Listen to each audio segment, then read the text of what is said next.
graph-based protocol. Now, already you know that two-phase locking ensures serializability and don't requires any additional information. For example, the manner in which data items are accessed. Now, already we know that what is two-phase locking protocol, and definitely two-phase locking protocol ensures the serializability and it doesn't require any additional information. Okay, so information means what? The way the data are accessed. Okay, so already you know what is two-phase locking protocol, but now we don't want to implement two-phase locking protocol, but still we need serializability. With the additional information, we can implement serializable transaction, or serializability can be ensured without implementing two-phase locking protocol. Okay, so that means what? We should have prior knowledge about the order in which the data items will be accessed. So we should have the prior knowledge. Before that, before starting the transaction, we should know the way the data are accessed. Now that means what? So such using information locking protocol can be constructed which is not two-phase but ensures conflict serializability. That means we have a transaction, or we have a set of transaction, that is a schedule. Okay, and we have the additional information. Additional information is what? The data, the way the data are accessed. Okay, and with some protocol, with some locking protocol, we can ensure the conflict serializability. Are you getting this one? So using graph-based protocol, in this protocol, we don't want to implement two-phase locking protocol, but we need some additional information. With the help of this additional information and some locking protocol, we can get the conflict serializability. Okay, now let a transaction Ti needs m number of data. For example, data said m number of data are there.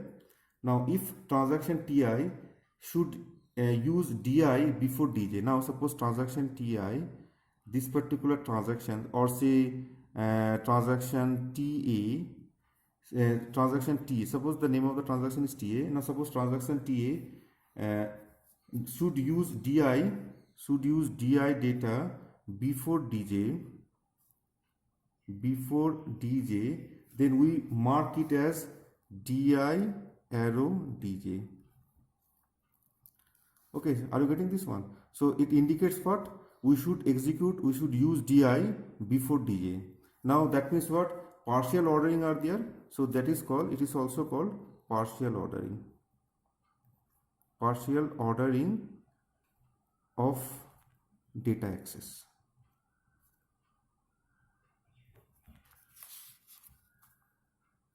Okay.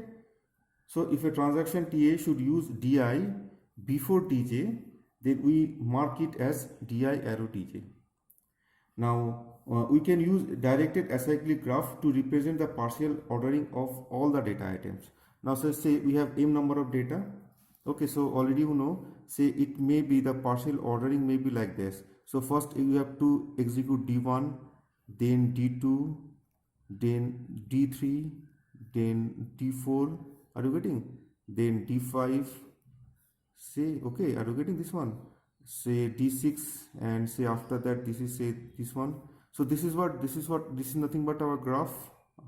Okay, so what is a graph? Collection of nodes and edges, and it is what? It is directed graph, and it is a acyclic. Acyclic means what? There is no cycle. So if you move D1 to D2, D4, D2 to D4, we cannot get back, we cannot return back towards D1. Okay, so starting from here D3, we cannot move back. Okay, from D4 we cannot move back. So this is what? There is no cycle present in this particular graph. So this is what it is called, directed acyclic graph. So we can use directed acyclic graph, in short it is called DAG, to represent the partial ordering of the data items. Say D1 to DM data are there. So for example, in this particular transaction, say transaction TA, say total 5 data items are there: D1, D2, D3, D4 and D5. So first of all, we have to execute D1 data. After that, we can execute D2 and D5. Now D2, D5, they are independent. Now simultaneously, we can execute you can use D2 and D5. But D4, we can execute D4 after executing D2, D3 and D5. Okay. and D3 is dependent on D2. So D3 is dependent on D2. We can see this one, say D1, D2, D3, D4 and D5. Now D1 is a root node, that means we have to use D1 first. Now D2, after that we can use D2 is dependent on D1, D2 is dependent on D1 and D5 is dependent on D1 also. D5 is dependent on D1. Now D3 is dependent on D2, D3 is dependent on D2 and D4 is dependent on D2 and D3 and D5. D4 is dependent on D3, D2 and D5. Okay, but in this video we will discuss we will implement graph-based protocol using simple tree as well as the for exclusive loop mode. Okay, now we can see what is tree. Say D1. So this is nothing but a tree. It's a binary tree, and a tree is also a graph. Already you know, tree is also a graph, but the reverse is not true. Now what is it? A tree is what?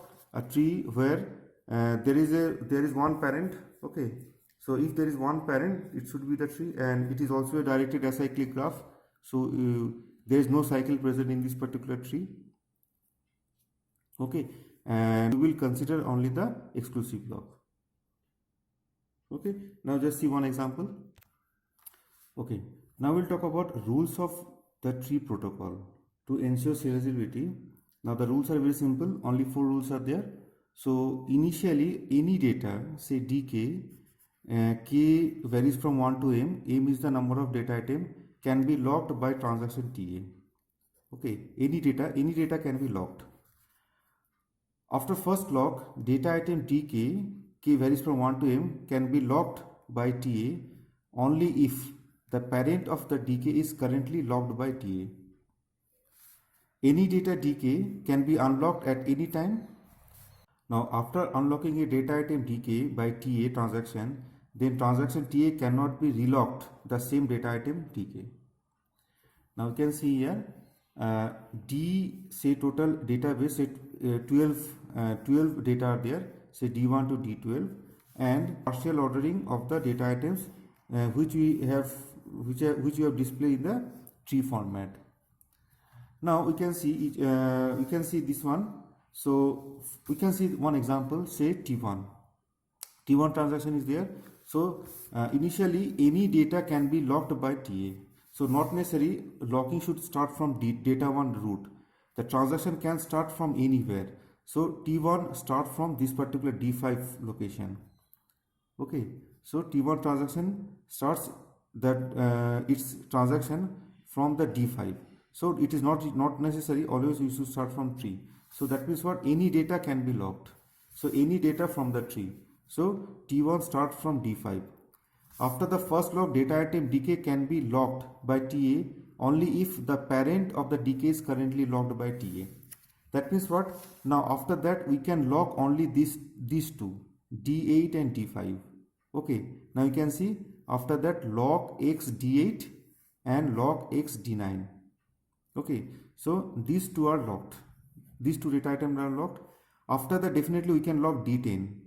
Okay, after that we can lock the D10. Now after that we can write like unlock D5 or unlock D8. So that means what? Any data can be unlocked at any time. So here after using this one, it uses unlock D8. That means what? It releases the D8 data item. Now we can see the another transaction T2. T2 starts from D2 data item. So that means what? Any data can be locked by transaction TA. Now it is after that we can lock.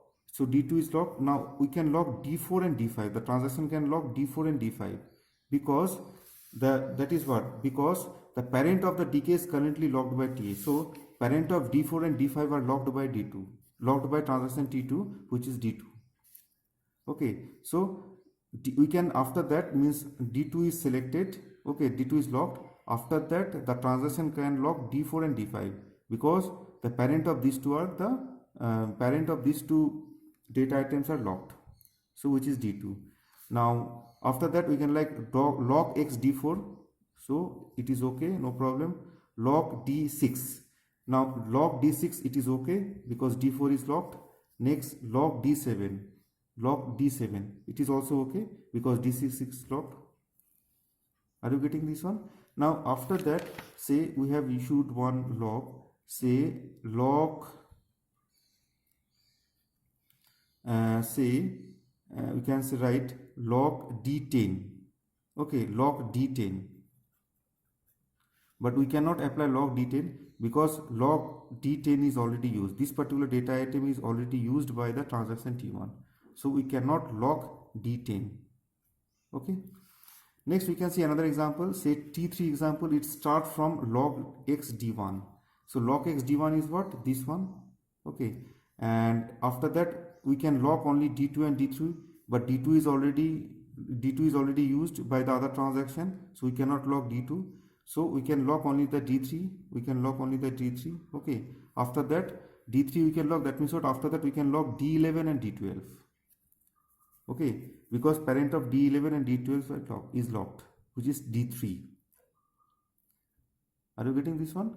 The items are there, and here the transaction is like that. You can see the transaction, say T1, and the first log, say log x, say it is D8, so no problem, we can start from D8. After that it needs to log, say D2, okay, but D2 is not allowed to log because the parent of D2, which is D1, is not locked by any other transactions, okay, or D1 is not locked, so the parent of D2 is not locked, so we cannot lock this one. Are you getting? Similarly, suppose it issues a log, say D10, log x D10. We cannot log D10 because the parent of D10, which is D9, it is not locked by the transaction, so we cannot log this one. So since D8 is the leaf node, so obviously, so only we can lock the transaction T1, only lock the D8 only. Okay, so the transaction T1 only log the D8 data item. Now you can see another example, say D2. Now D2 needs the item D5 and D12. So the D2 needs D5 and D12. So D2 must lock first the common parent. So who is the common ancestor? The common ancestor is what? So if you move upward, the common ancestor is D1. So transaction T2 must lock the D1 first. Otherwise, we cannot, the T2 transaction cannot access D5 and D12 together. So after that, definitely to access these two, the transaction must lock these two, the parent of D5 and parent of D12. So we can write log x D2, log x D3. After that, we can use these two data D5 and D12, log x D5 and log x D12. Are you getting this one? Similarly, suppose we want to access D4 and D9. A transaction T1, say transaction T4 needs to access D4 and D9. So the common ancestor is which one? D2 is the common ancestor. So T4 must first lock the D2. First lock the D2. After that, definitely the transaction needs D4 and D9. So D4 is okay because D2, the parent of D4 is already locked. So we can issue this one, log x D4. But for D9, to use D9, first we have to log the D5. So we have to write log x D5, and after that finally we can use this, the data item log x D9. Now after that, suppose we need the D11 data item. So after D9 we need, say, D11 data item. So for the D11 data item, we need to see, you can see this one. Now you can see D11 is not locked by any other transaction, but the parent of D11, which is D3, is locked by the transaction T2. So that means D11, the parent of D11 is locked by the transaction D3. So the parent of D11, which is D3, is locked by the transaction. So that means what? We can use this particular lock D, and we can use this particular data item D11. Now we can see property of this particular protocol. Now we can see there is no cycle. So no cycle exists means what? There is no deadlock. So first of all, so no cycle means what? No deadlock occur. Okay, now you can see there is no commit operation is present. Okay, there is no early commit operation. That means what? Cascading rollback is there. Okay, cascading rollback is there, and it is also non-recoverable. It is non-recoverable because the early commit is not there. Okay, but if since early unlock is there, so we can unlock any of the items as point number 3. That means what? We can increase the concurrency. So we can increase. So concurrency is increased. Okay, and one more limitation. Limitation is there. See, we can say suppose a transaction is D5 and D12.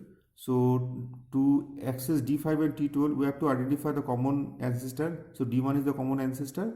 So first of all, to log D5 and D12, the transaction must log D1, D2 and D3. Are you getting this one? So it is the process is slow because the transaction needs extra operation to perform the execution. Is what? Graph-based protocol is what? It is conflict serializable and it is also view serializable. And that is the end of this particular video. Thank you very much.